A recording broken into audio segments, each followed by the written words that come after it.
Guys মোৰ অইনটি mini ব্লগলৈ স্বাগতম জনাইছোঁ। মই ঘৰলৈ আহিলোঁ।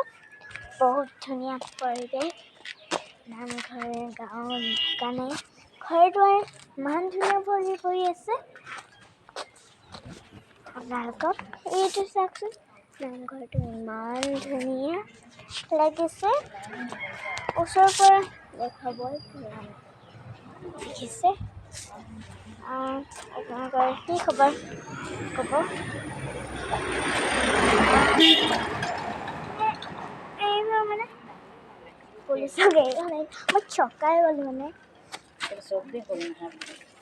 তাৰপৰা দাদা এটা আহিছে মোৰ লগত, ভিডিঅ'টো অকণমান দেখাই দিছোঁ।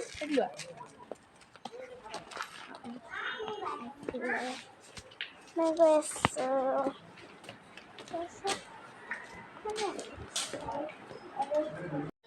সেইটো নামঘৰ নাছিলে, চৰি সেইটো মন্দিৰে।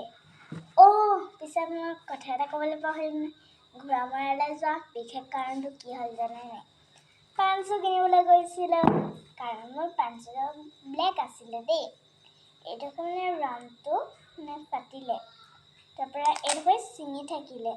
তাৰপৰা মই ঘোঁৰামৰালৈ গৈ এই ৰিবনটো কিনিলোঁ, ক্লিপ এযোৰ কিনিলোঁ, আৰু মায়ে কিনিলে ফুট আৰু লিপষ্টিক।